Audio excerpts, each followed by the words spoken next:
So again, welcome everyone. I hope everyone is keeping safe in this world of pandemic. Thanks again for joining us today. I just want to move ahead a little bit, talk a little bit about myself. I'm a former journalist, business owner. I've been a politician, and I'm particularly interested in what we're going to talk to Tim today about, because I was Ontario's Minister of Housing, responsible for a lot of the funding for social housing in this province. So looking for new models and looking for new ways of doing things, always interesting to me. The one thing I have learned, though, in my time as CEO of Passive House Canada, is that the standards it sets for both new and retrofit buildings answers many of today's environmental and building challenges. So I have become a big proponent of passive house type buildings. The things that we find, of course, is that passive house, I love them for the health, the resilience, the comfort, and of course, the low energy. So, of course, the final is affordability. So the four things, let's not forget affordability. That's key to why we're here today. So very quickly, who is Passive House Canada? Well, we're a national membership-based not-for-profit. We are the Canadian affiliate of the Passive House Institute. We advocate for Passive House Institute high-performance building standards. We provide education and we help to build capacity. We organize events like this one, both regionally and nationally. We provide our members with everything from networking to technical services. And we have staff and instructors right across the country. So let me turn my computer, my screen off for a second. One thing I will say, these are real pictures of real Passive House Canada types gathered to work together. One observation I would make is that Passive House people tend to be very collaborative. So by day, they are fierce business competitors, but by evening, they work together to solve common problems. And it's a wonderful group of people to meet and to get involved with. And no matter where you are in Canada, or North America, around the world, you just have to reach out to the Passive House community, and there will be a myriad number of people helping you solve your problem. So whether you're new to Passive House or a veteran, there's a great community here to support you. So our guest today, Tim McDonald. Tim is the president and CEO of Onion Flats in Philadelphia. He's a licensed architect, and back in 1997, together with his brother Patrick, they founded Onion Flats, a Philadelphia-based real estate development, design, and build firm. So Tim's role is lead architect and construction manager for many of Onion Flats projects, and he's been an adjunct professor of architecture at Philadelphia University, Temple University, University of Calgary, and the University of Pennsylvania. And I've got to know Tim through his work with bringing Passive House to affordable housing, or as we would call it here in Canada, social housing. Tim also has Canadian connections, Canadian roots, and is quite familiar with the scene in our country. So there's a few pictures of the affordable housing projects that Tim has worked on, and I've taken these off of the onionflats.com website, a good site for you to go visit to learn a bit more about what Tim and his organization are doing. So moving along, the Passive House Institute is based in Europe, but I want to just mention that our ancestry, a lot of our DNA is Canadian. This is the Saskatchewan Conservation House, built in 1977 by Harold Orr, an engineer, and his co-workers. It was funded by the Saskatchewan government. It was the result of the first OPEC oil embargo, when Western governments became very concerned, especially those in cold climates, would their homeowners, building owners, be able to stay warm in the wintertime if the oil supply was turned down or the price of oil went very high? Saskatchewan put money into this project, and Harold Orr and his co-workers proved that yes, you can, by employing some very fundamental building science, build a house that stays warm in the wintertime using very little heat.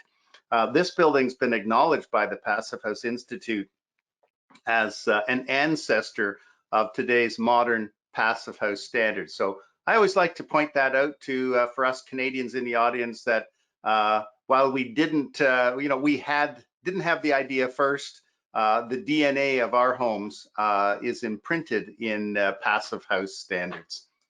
So what are those key principles that Harold Orr and others, Passive House Institute, what are the 5 principles that they employ to build a passive house? Well, there's 5 very simple ones. First is that you build a building with super insulation, lots and lots of insulation. Second is that you make the building airtight. Third is that it is thermal bridge free. Fourth is that you use high quality windows with solar orientation. So you use the sun in the wintertime to warm the house, but in the summertime, you block that sun from overheating the house.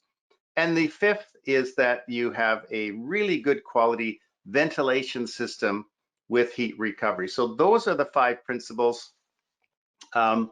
We like to say at Passive House that it's not rocket science, but it is building science. So you do need to know what you're doing, and Passive House Canada spends a lot of our time educating architects, engineers, government officials, building scientists about the Passive House way to build.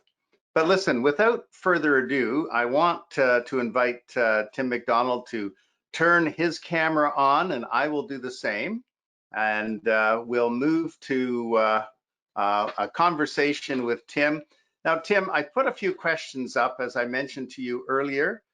Feel free to deviate from these, but I thought a lot of the folks who are tuning in today are involved with social housing in Canada and are looking for ways to, looking to learn a bit more about Passive House, but also looking for ways to bring Passive House to the social housing that they retrofit or are going to be building in the near future. So welcome, Tim. Thank you, Chris. Happy to be here. Great. And from sunny Philadelphia, I gather. Yep. Good stuff. Good. I don't know if anybody will understand this reference, but good and bad things happen in Philadelphia. Yeah. Okay. Anyway, maybe not. Yeah. we don't want to go there, but we're going to focus on the good things today. That's right. But Tim, can you just start off with an overview? So, from your perspective as a Passive House practitioner, what are the benefits for affordable housing, and I gather in your jurisdiction, what we would call social housing, in your jurisdiction, you refer to it as affordable housing. So that's do I have that terminology correct to begin with? Sure. Yeah. Great. What are the benefits? What are the benefits? You mentioned the benefits: low energy, health, resilience, and affordability. Right? Mm-hmm. Who better than those who live in social housing? The premise of which is that they can't afford market rate housing, so they need to be subsidized by the government. Who better than a community of people that have affordability issues, than those to live in a passive house building where their utilities will be between 75 and 80% less than a typical code building. Right. just at that level. And I think everybody who has experience with social housing also has experience with what happens after about 30 years if it's not done properly. I don't know in Canada, but in the States, social housing, unfortunately, is some of the worst housing. And when I say worst, I mean most unhealthy housing. And so what better than that community to build super insulated, airtight, best indoor air quality you can get, those with asthma, for instance, Mhm. any illnesses. There's no better community than the social housing community to benefit from passive house. Right, right. Yeah. So the I know resilience is an area of increasing concern as climate change rears its ugly head more and more. And certainly that's key to the type of housing, the social housing we need to bring in, but also just the healthy and comfortable is when I do talk to social housing organizations in Canada that are adopting passive house for new construction and renovation. They do talk about the comfort of the people living in the homes and the safety really when it comes to health. So those are the four. It doesn't matter, I guess, if you're in social housing or if you own your house. Those are four key benefits to passive Agreed. house, regardless. But I think, as you pointed out, low energy, affordability, health, comfort, really super important for people in social housing. So let's talk a bit about how you got involved with passive house in social housing. What's the background there? Yeah, so in 2010, we were approached by the city of Philadelphia. I should mention that we are developers, architects, and builders. So we'll buy a piece of land, we'll design the project, and then we'll go build it. But the city of Philadelphia came to us and said, we have an organization in a portion of the city that has got funding to build 3 affordable housing units about Mhm. 6 years ago, and they're not a very sophisticated organization, and they haven't been able to essentially pull the trigger on this project, and we're about to take the funding away from them. But we really love your work, and would you be interested in helping us uh, uh, make this a reality? And we said sure. And so it was our first affordable housing project. It was meant to be for formerly homeless families. They Mhm. were three townhomes. They gave us a budget and they gave us a schedule. And unfortunately, the schedule we had once we started construction was only 6 months. We had to complete the project in 6 months or the funding would have been taken away. So we said, okay, and we looked at the budget, and the budget was reasonable. And we said, listen, do you mind if we make this as sustainable as possible?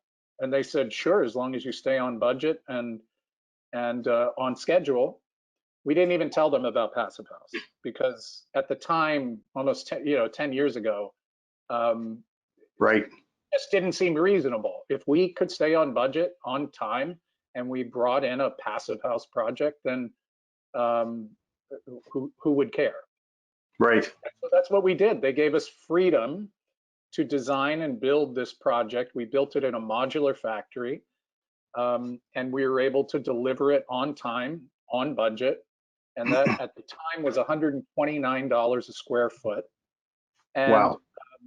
3 townhomes. And it was at that moment that we said, well, wait a second, why isn't all social affordable housing being built this way? If we could do it, why can't other people? We had no more money than anybody else had to do this. And so we actually approached the Pennsylvania Housing Finance Agency, which is the organization that funds the majority of affordable housing. Mhm. And we showed them this project, And we got them inspired, and we basically just asked them, so how about you promote this? How about you promote this to your development community? How about you, in fact, what we said to them was, based on climate change and what the models were all saying, we said, how about you make all affordable housing net zero energy, carbon neutral, capable by 2030? And they said yes. And so it's a much longer story, but that set off an initiative that started in 2014. So it's been a 6-year initiative of the Pennsylvania Housing Finance Agency to promote the construction of passive house affordable housing projects. And these are about 60 unit projects each. Mm-hmm. Over the past 6 years, about 1,000 units of affordable housing have been built to the passive house standard. Wow. And I think for many of us, that Pennsylvania hasn't necessarily taken the lead in many areas when it comes to battling climate change or reducing GHG's emissions. So to hear that in many ways they've taken the lead in the United States for building affordable housing to very high performance standards is quite heartwarming. So I know that that in our conversations and from what I've read that that the Pennsylvania Housing Finance Agency, one of the criteria, one of the reasons they liked going down this route is that it didn't require new subsidies or new government regulations to build to a passive house building. How exactly does it work again? How do they do it again? Yeah, and I've learned a little bit about the Canadian system of funding social housing, and it's slightly different. So Mm-hmm. I'll do it as quickly and simply as I can. Okay. In Pennsylvania, actually in the States, the way it works is much more convoluted than in Canada. Canada just simply says the government, federal, provincial, and municipal governments all just directly fund affordable housing. In the States, they have to be more complicated and create these public-private partnerships. So through what's called tax credits, which essentially means if you're a bank and you made $1 billion in profit last year, you can either send your 30% taxes to the government, or the government says, instead of giving us your taxes, why don't you fund some affordable housing and we'll give you a tax credit every year for 10 years. And let's say that affordable housing project was a $10 million project. We will give you a $1 million tax credit every year for 10 years. And so it's that public-private relationship that gets affordable housing built. The challenge, or really the wonder of it all, is that there are only so many tax credits that the federal government provides for affordable housing. In fact, only about 25 or 30% of the developers that apply for these tax credits get them, which means one very important thing: it's hyper competitive. So how do they get funded? It's through a very competitive point-based application program. And in Pennsylvania, it was 120 points, I believe. And so, and it's a whole bunch of line items. Do you own the site? Yes. Will you get some points? Do you have zoning approved? Yes, we get some points. There are a whole bunch of mandatory points, and then there are a whole swath of optional points. And very often, Pennsylvania Housing Finance Agency has used those optional points in order to push some agendas, and sustainability is one of them. So for instance, 15 years ago, they said we should start increasing energy efficiency. Let's give an extra 10 points for an Energy Star building, right? And so they used the exact same mechanism for passive house. They said, why don't we just put 10 optional points out there and see what happens? Now, you have to realize, super competitive. If you don't take those 10 points, the other guy will. Right. They're optional, but they're not really optional. You realize that that this is a really crafty way of what I would call nudging the industry forward. And so what happened was they thought maybe, a couple of projects would apply as passive house projects in order to get those extra 10 points. And there were almost 100 projects that applied that first year. Wow. And I want to say 39 of them came in as passive house projects, precisely and only because of that competition. And so I think in Canada, you've got very similar. I mean, what's at work there? It's scarcity of resources, right? That's what generates the competition, scarcity of resources. I'm sure Canada has the same issue. The government doesn't have enough money to fund all the affordable housing that is needed. So there is a competitive process in order to get funded, I'm sure. Right. So I think Canada can learn from that initiative. So you didn't stop with Pennsylvania.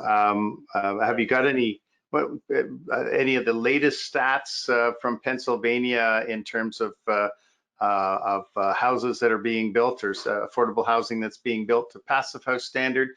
And what about other states? Because you've worked to almost single-handedly move this out to a huge number of other states. Well, so about the other states. So I was teaching at Temple University. I had a 3-year stint there, and then I had an open summer where this is really where I started this initiative, this research project, and so during that summer, it just occurred to me, in the end, what did we do? We got what it essentially equated to a paragraph. It was actually one sentence that was inserted into this application process. So very little effort, but it had a massive impact. So I thought, well, it can't be too hard if I just ask other states to put just slip a sentence into their application processes, naively, of course. And so I literally just spent the summer cold calling all of these organizations. I mean, it took some time to find the right person in each one of these organizations, but eventually I think I got to 40 states. Wow. So I contacted 40 states, and I had a lot of momentum going with about 20 of them. And to date, I want to say 15 or 16 states have some reference to passive house with extra points in their application, in their QA. It's called a qualified allocation plan in their application process. Whereas, 6 years ago, when I called these people, they said, passive what? Nobody knew what passive house was. So it's now in the language of a lot of these housing finance agencies' application processes. And then there are out of those 40, there are another 15 or 16 states that because of this momentum, it isn't necessarily in their application process yet, but they're building passive house affordable housing there. So for instance, Vermont and Oregon and California and Massachusetts. Massachusetts actually has it in their QAP, but there are a whole bunch of states that are promoting and funding passive house affordable housing. Excellent. Yeah, very good. Very good. Can I add one thing here? Gary, yes, please. This is actually the key to it all. Okay. So imagine after the housing finance agency says, yeah, we'll give it a shot. So in the first year, right? Yeah. The question is, because this is always the issue. The issue is, passive house. It uses 75 to 80% less energy than a typical code building. It's got, we can't afford it. It's got to cost a lot more money, right? Yeah. So if I could show you, and I've got all the spreadsheets and the data some other time, but I'll summarize it. So Please. what happened in the first year was all these projects came in.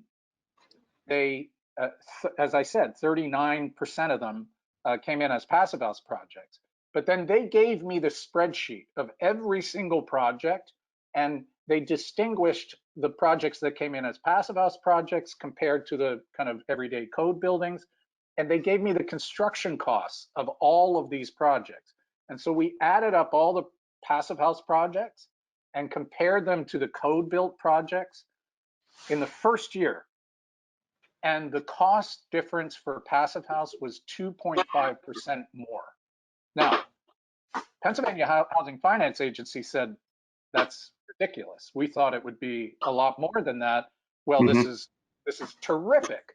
And so they went ahead and they funded 8 projects that one year. Mm-hmm. And then the question was, well, you know, they applied and their budgets were this, but what were their budgets in the end? How did it all end up? And those 8, actually only 7 projects got built. And those 7 projects were all built on budget. Good. And then the second year, and I'll just summarize this way, the second, third, and fourth year, exact same thing. All these projects came in, about the same number of projects were funded as Passive House projects.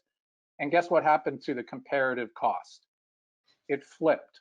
The Passive House projects on average came in 2% less than the non-Passive House projects. And I'll provide that data to your community if you want. But all of that means this, like, because people can't believe it when I say that. And I say, do you know why it happened? Because the development community realized that this is where the Housing Finance Agency was going. So maybe the first year they thought, oh, we'll get them to go backwards on this. You know, there's no problem. Well, they didn't. Mm-hmm. And so the development agency, the development organization said, well, if this is where they're going, we better find a way to do this and do this cost effectively. Mm-hmm. And so the lesson there is, unfortunately, when people are forced into doing something, or I would say nudged into doing something, they get creative and they find ways to make it actually affordable to build. And so the takeaway is that not that Passive House doesn't cost any more money, it's that Passive House doesn't have to cost any more money. I know people that build code built buildings that cost 20% more than somebody else who builds a code built building. But if you have the right team together who are aligned, hopefully vertically integrated, Passive House does not have to cost any more money. Does not have to. No, and this is the issue that we continue to deal with right across Canada, no matter the built form. That Passive House building to a Passive House standard doesn't have to cost more. You have to get your ducks in a row right at the very beginning, as you said. I'm interested. Was there initially a lot of pushback by the development industry against Passive House? Yep, but it wasn't against Passive House. It was against the unknown. Yeah. Right? Everybody fears what they don't know. Everybody fears mystery. And so you know, the folks at the Pennsylvania Housing Finance Agency told me that when they put this out to the development community, their phones rang off the hook. Yeah. Their political pressure coming from other folks, the phones rang off the hook saying, what are you doing? You're making it more expensive. This is crazy. And Pennsylvania Housing Finance Agency just simply said, then don't take the points. Yeah. And of course, that infuriated them even more. And then again, after the first year, when the numbers actually came in, it just reinforced what the Housing Finance Agency was up to. And so, yes, pushback, and you can push back against the pushback. Hmm. And this, I mean, you've spent years in the passive house environment, and obviously far longer than I. But my general take is it's the fear of the unknown. It's I have to turn my building methodology, or a fear that I have to turn the way I build completely upside down. Yep. And we tell people, it's as I said earlier, it's not rocket science. Building to passive house is not rocket science. It is building science, and it is different. There are some differences there, but if you're used to building a quality product, and you have architects, engineers, tradespeople who want to build quality products, then passive house isn't something you should be afraid of. You just have to learn to do things a little bit differently. Exactly. Yeah, Exactly. And that includes doing things differently. Yeah, people don't like to change, right? right. So if you ask somebody to do anything differently I've been doing this way and it's been working for 25 years, I totally get it. Yeah, Um, but but those who do take it on realize that as good as you've been doing it for 25 years, forget about passive house for a second. Have you been building really cost-effective buildings? And yeah, have you been doing it efficiently? And so, for instance, I know that one of the first projects, social housing projects that was funded by PHFA, as well as an affordable housing project actually in Oxford County in Ontario, right. they used a prefabricated panelized system for the envelope for the walls that Hmm. have the structure, the air barrier, the rigid insulation, the Right. weather resistant barrier, and all the windows and doors already installed. And so Hmm. they were able to build. They were able to think differently and more efficiently about how they would build anyway, Right. right? And so that's the other thing that Passive House does. It forces you to get creative and get much more efficient with the way that you build your buildings. Right. And one of the other speaking, and I want to go back to sort of the component manufacturing, the offsite manufacturing in a second, because it sounds like you've had a fair amount of experience with that. But I will say I hear from architects especially, and contractors, the whole, if you're going to build to passive house successfully, you need to embrace the integrated design process where architects, client, engineers, building scientists are all sitting down at the beginning of the project to best understand what can be done. You've got a vertically integrated organization, so you can even have the contractor at the table as well. And that's where you can really decide and hammer out all the details, make the trade-offs that are necessary between architecture and engineering and contractor, all with a full understanding of the client. And at the end of the day, in terms of keeping costs down, what people who've gone through this process for the first time say, they built a better building, they built it on time, and they built it on budget. And everybody is happy with that. And I know a couple of architectural firms I've talked to who've gone on to do other projects that aren't even passive house, but have said, we're going to use this process going forward. This is the only way. So they've learned an awful lot by embracing the passive house style of building through that integrated design process. Has that been your experience with that? Well, it's been my experience for 25 years because that's Yeah, our company. that's how But your company works. Yeah, yeah. yeah, but I think it's less um, prevalent in the kind of conventional development world. Hmm. Um, I think one of the worst ways that we get buildings built in this country, and I'm sure it's the same in Canada, is through this design bid build process. It is Right. completely backwards. You design the whole building, then you put it out to bid, and then you do this wonderful thing. I wish we could just throw this term out called uh, oh, now I just lost it. Engineering. Essential. What's the word? It'll come to me in a second. But then you redesign because it costs too much. It's Right. exactly the opposite way that a vertically, not even vertically, but integrated process works. And Right. the way I'll just tell you, the way it works is you sit down and in one day, if you have the right team, first of all, you choose your contractor. You don't get three bids and take the lowest bidder, right? Mm-hmm. Because you get the lowest bidder and then you have to re-engineer the project because Right. it'll always come out above, right? So Right. you start out and you say, here's our budget. Let's walk through the way that we're going to take on the envelope of the building.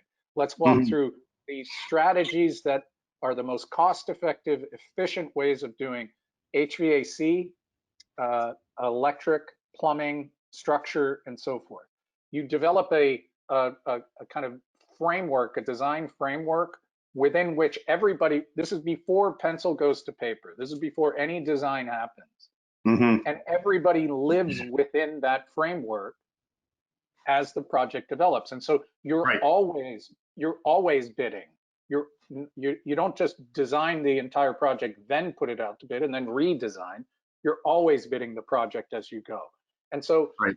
it's that, talk about not rocket science. That is not rocket science. That's just common sense. Right. But a new way of doing things for a lot of folks. Right. And far Value from there. engineering. Yeah. Value engineering is the Value thing. engineering. Okay, I'll write that down as the phrase of the day, or the phrase going forward. This process just leads to far fewer change orders, and we know how costly change orders are when you've got the building, and it really forces architecture to work with engineering, and architecture and engineering to work with contractor. Whereas oftentimes now it's the architect hands the plans off to the engineer who says, what is this? The Right. engineering works their magic and they hand it off to the contractor who says, what is this? And the contractor brings the trades in and they're going, what? What do we have to work with here? So there's all of this friction down the road, but that integrated design process that you're talking about, where everyone is around the table from the get-go, makes so much sense. So Really does.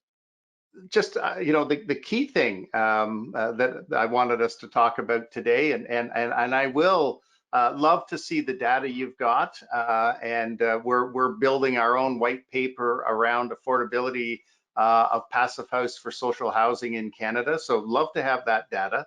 I'd really like to know about how applicable to Canadian social housing builds and retrofits you think this process might be, or how we could tweak it. And tell me a little bit about the course you just taught at Yes. University of Calgary. 'Cause I had Yes. I So had a great opportunity to present to a real smart group of people, smart students, and I want to hear what you came out of that experience with, Tim.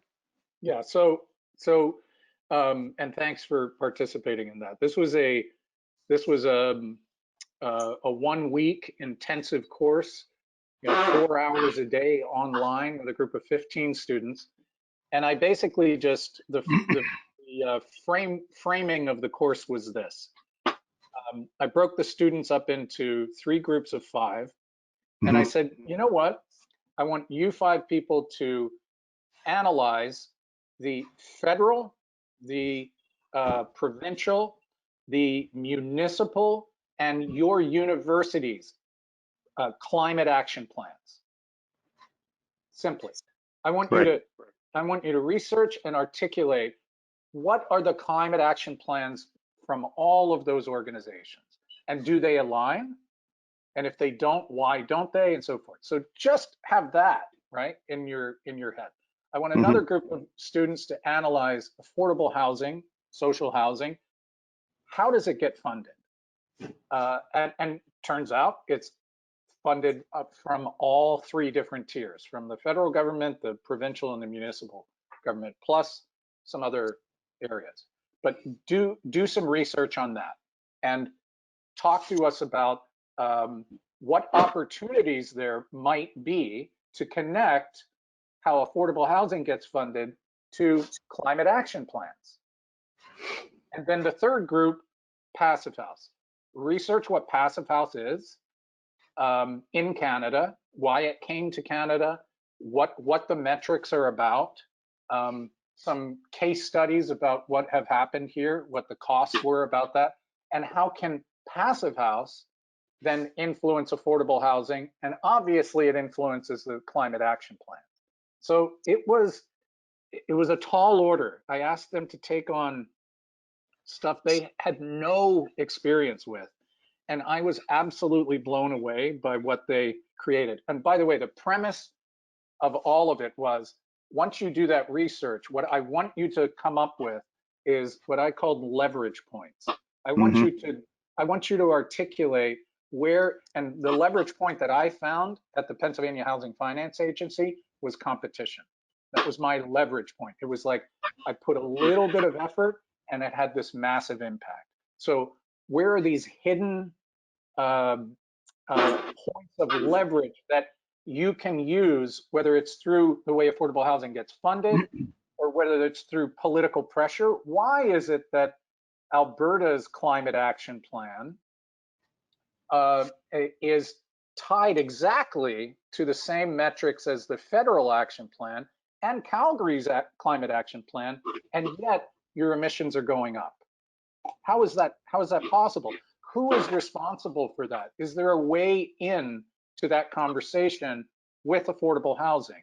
And then the same thing with passive house. And I'll tell you, the students, I thought they'd come up with a couple of, you know, one or two ideas for how one could begin to either promote, either get more affordable housing built.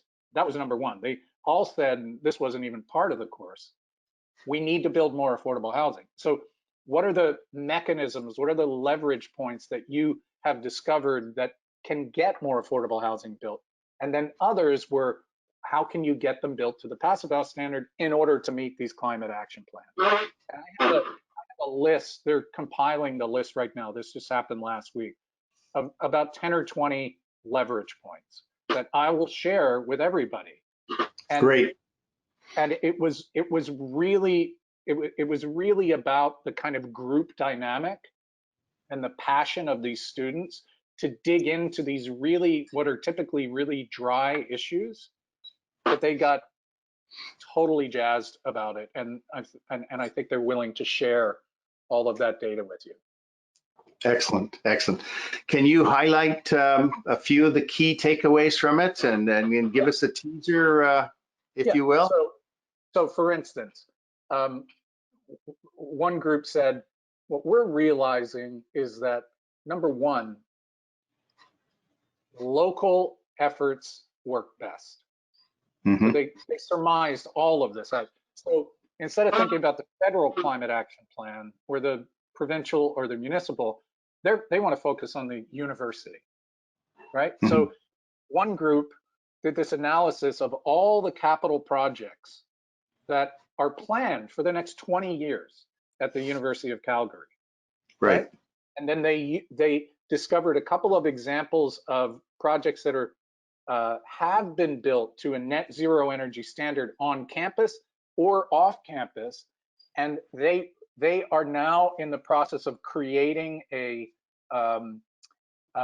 education and awareness plan for students and for the administration in the University of Calgary to actually make the point with the research that they've done about the climate action plan that the university has committed to.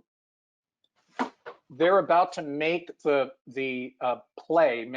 presentation, and both online, web, as well as in person, to the administration to say, to demonstrate why this project, which is meant to go into construction in 2 years, needs to be built to a carbon neutral standard. And so they identified this leverage point of capital projects that are being built in the next 20 years, and they're going to make the administration aware of the commitments that they've made for climate action. So that's one example. Yeah. I'm trying to think of one on the affordable housing side, because they were very much interested in not just finding mechanisms of increasing affordable housing, the amount of affordable housing that gets built, but have it built to the passive house standard. And I'm just trying to think specifically in Calgary what some of the suggestions were, and they're not coming to me right now, but It's okay. Well, yeah, we can share those at some other point. yeah, The point is to try and get just to try and let people know that about this really smart group of folks who were looking at exactly, all of these issues. Yeah. yeah.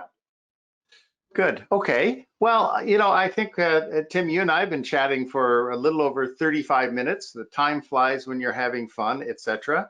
But I think our audience probably has some questions for us as well. So why don't I ask Deb to jump in and pull some of those questions out for you. Okay, yeah, thank you. Okay. I just have a quick comment. A participant offered a phrase that you were trying to remember, Tim, called value engineering, was it? Right. Right. Okay. Yeah. Got it. Thank you, Natalie, for offering that information too. Okay, so this is the first question. It comes from Simon from New Brunswick. And he's asking, within social housing, have you found issues in maintaining the integrity of the building envelope? Example, residents overheating, not using or maintaining the HRV correctly, making holes or damaging exterior walls, and therefore affecting efficiency. I mean, have I found that on projects that I've worked on directly, I have had one project that was horribly managed, and so maintained and managed. And yes, mechanical systems broke down. We discovered, for instance, I'll give you a couple of anecdotes. One reason they allowed and this was a family of about 6, they allowed everybody to smoke in the home. There was nicotine covering all of the insides of the ventilation system. The filters were not maintained, so they broke down. So if a project is properly managed and maintained, I have not seen any problems. If it's not, then yes, you're going to have problems. There was another situation where in this one project, most of the people in that neighborhood didn't have their own washer and dryer, and so there are a lot of laundromats in the neighborhood. But we actually provided laundry inside the home, and we were monitoring the energy consumption of the units, and they were wildly different. And then we zeroed in on the one that was super high, and we discovered that they were doing, I forget, 115 loads of laundry in a month. And then we realized that they were inviting friends and family over.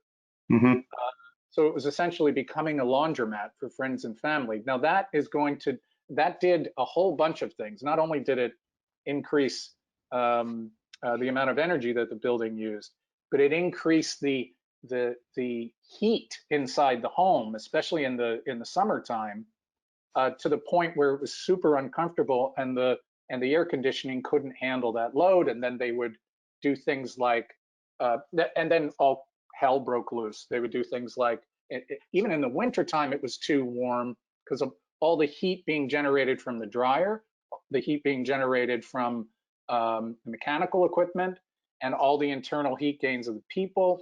And so they would be leaving windows and doors open during the wintertime. Anyway, it kind of cascaded. But in general, again, if you've got the right team working with you, then overheating is managed properly with the right window specifications, with the right shading in the summertime. It should be fine if it's managed and people are educated properly. I've also discovered that half the issue of building quality, affordable, passive housing is designing and building it. The other half is educating people, and training people. And so, for instance, we would notice that when people came in, it was 20 degrees outside, and it was 70 degrees, 68 degrees inside. But people would walk in, and we could tell from the monitoring, they'd go right to the thermostat because they were cold when they were outside, and now they want to warm up really quickly. So they punch it up to 90 degrees. But of course, it doesn't work like that, right? You don't just, a passive house is something that stays at a stable temperature the whole time. But you have to educate people into not doing that. You just have to come in, you have to stabilize your own temperature and know that you're going to be warm the second you get 10 minutes after you're inside the home. So Right. education is so important. Yeah, and this is certainly what I've heard in talking to social housing providers who are looking at passive houses. How do we design the building for this clientele, and how do we educate people about living in a passive house, and how do we pick the right types of the right components, whether it be windows or air control systems that are simple and straightforward to use. Thanks, Deb. Carry on. Okay, next question is a few typos, so forgive my interpretation. When it comes to venting plumbing systems, is it preferred to sew out the east side of the building? Many designers don't want any plumbing penetrations, but the plumbing code does not allow for that. So would the side venting penetration be the solo? Be the what? The solo. Solo. Yeah. Meaning solo only venting? I don't really understand the question about side venting, because plumbing code here, you have to vent out through the roof. Okay, I've asked for some clarification on that, so we'll move on. If we get some clarification, we'll do that. Yeah. What is your idea about retrofitting existing social housings with passive solutions? Well, it's not my idea, but I would have you Google energy sprung, and it's energy, ENERGIESPRONG.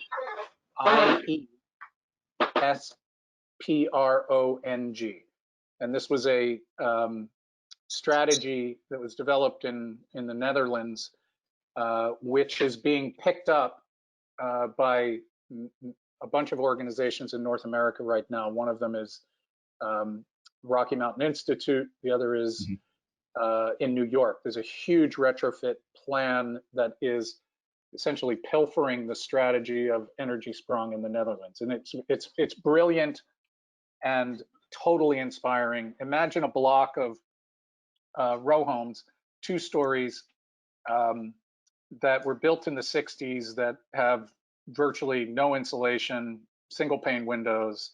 One of the biggest issues with retrofitting is you don't want to have to move people out, because all the costs associated with relocating people and then bringing them back in. So the government of Holland said, they put it out to industry, and they said, come up with a really creative strategy for keeping people in their existing homes or existing apartments or homes, and totally retrofitting the building literally to the passive house standard. And they came up with this panelized system. You could just imagine, in one day, you got a wall that has all of the windows, the doors, the insulation, the finished materials, and wildly enough, the mechanical systems built into the panelized wall system. And so in one day, workers come in and crane, essentially put this shell down, this super insulated shell down around an existing building. And then the next day they come back, and tenants go out for lunch or go visit their grandmother, and then they seam the inside to the outside. So in a couple of days, the building is retrofitted to a high performance standard. They tie in the windows. They take out the old windows. They tie in the new skin with the old skin. They bring the mechanical. They tie the mechanical systems in, and it's a brilliant. They've done tens of thousands of units that way in the Netherlands, and then it picked up in Spain and France, and other countries took it over, and that's happening now in North America. I'm a huge fan of that. as a Yeah. strategy. Great. Can be Okay, done. good. It can be done. We've got just a couple more minutes here for a few more questions. Do you use Canadian technologies or products in your projects? Yeah.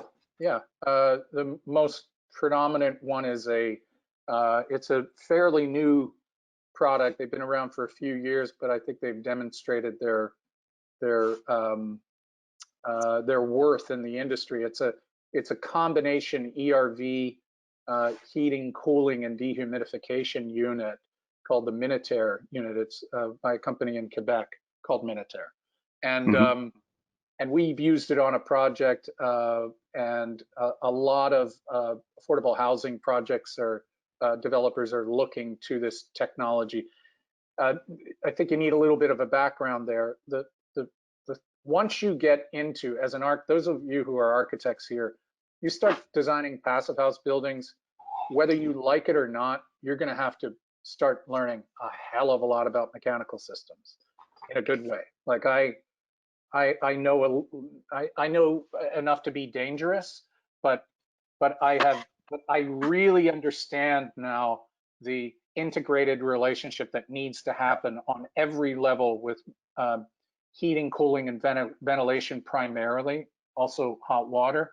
And so in Passive House, over the past 10 years, Passive House from Germany, Passive House Institute, I used to be told that, oh, the mechanical systems are shrunk down to next to nothing, and you save a lot more on mechanical systems because you've got this super insulated envelope. It's not true. In fact, what we discovered was that HVAC really was heating, cooling as one separate system, and ventilation was a completely separate system.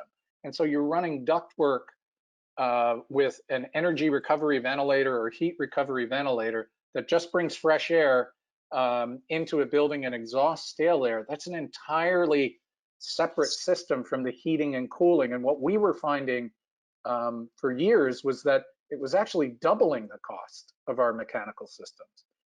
Now that's changed, and there are a whole bunch of technologies that are coming along that are becoming more and more cost effective. But the Minitaire actually said, why don't we combine them all into one unit that does ventilation, heating, cooling, as well as dehumidifies. And so it's I think a promising product out of Canada right now. No, good to hear. Great. We have time for one more question here. Would you use offsite methods again? And if so, what are the benefits?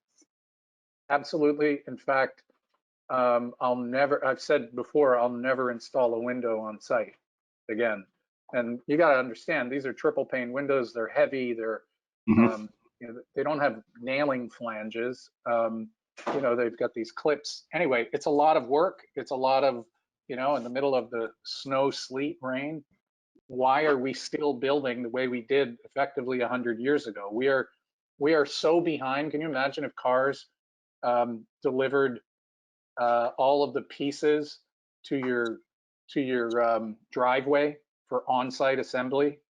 Can you imagine how efficient that car would be, or what kind of quality that car would be when you're putting it together in your driveway? I mean, that's how we build buildings today, right? So off-site fabrication is absolutely the future of construction. All you have to do is look at a company called Katerra, Katerra. I'm not promoting them. I'm just saying they are, talk about integrated. You go to them for design and construction of the entire project, and it's all built in a factory. And so whether it's panelized, modular, or some other prefabrication, you have got to start, we have got to start changing the way we build buildings. Yeah, and I think that message is out there. I know of a number of smaller prefabrication type buildings that are expanding all across Canada as the need is. People understand the inherent, how inherently smarter it is to build that way than the old-fashioned way of making a car in your driveway. And I know, Deb, we're really low on time, but I had a couple of people I think have asked a similar question, and that goes back to your experience, the builds you've been involved with in Pennsylvania. What's the follow-up in terms of energy modeling? So you build to a passive house standard.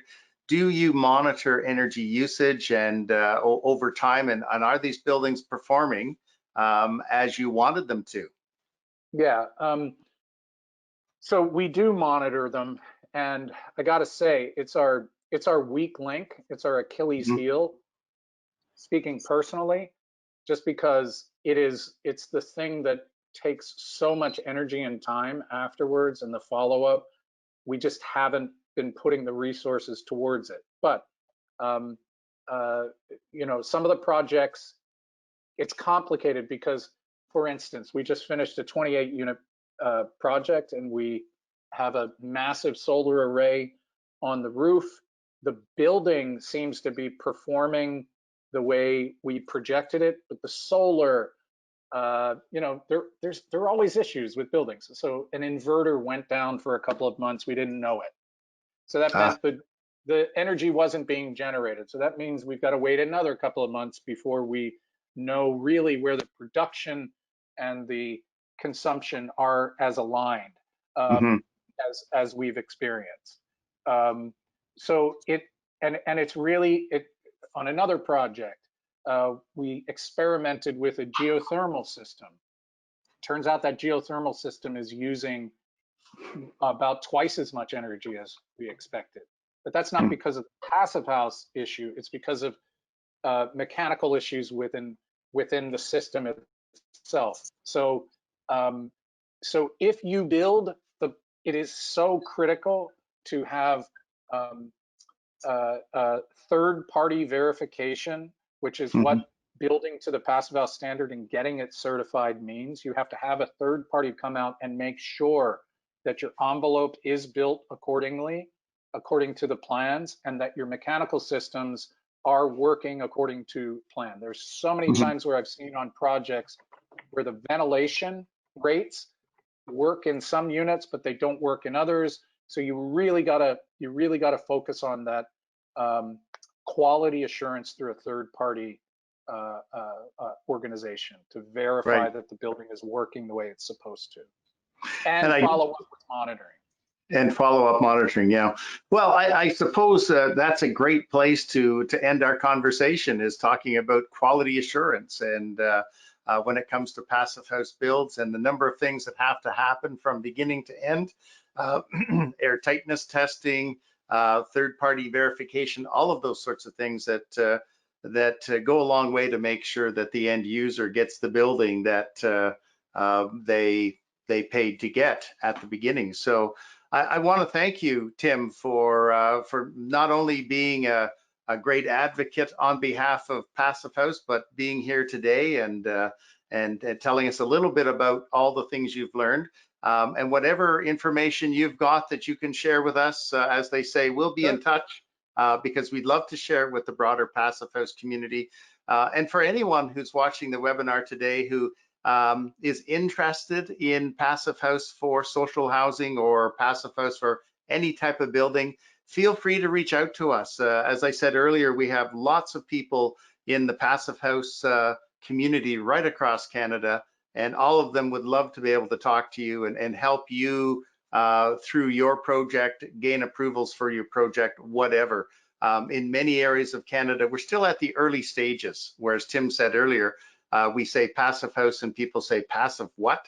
That's changing, and I think it's going to be a rapid change in the months and years ahead as governments push to meet their GHG reductions, and people want comfortable, affordable, quality, healthy places to live, and they realize that passive house will deliver on all of that. Yes, I wanted to say, if you are interested, if you're an architect, engineer, contractor, we are launching the next pathway to certification through Passive House. This is our 120 series. It's an online series, 3 courses, introduction to Passive House, energy modeling, preparation for the international exam. We at Passive House Canada are big proponents of the Passive House Institute standard, and it's our mission to see as many folks make it to designer consultant status as possible. So the next course starts November 2nd. You can find everything you need to know about it online. That's our Pathways to certification course. And a month from now, it's my great pleasure to welcome Mark Ashby. Mark is the principal and founder of Fold Architecture. And Mark has a very unique way of approaching architecture and building design. It's a very holistic approach to building, and it lends itself well to Passive House, or Passive House lends itself well to this holistic or whole of building approach. So join us there, November the 18th, at noon Eastern Standard Time, or 9 a.m. Pacific Time. Look forward to having you on board.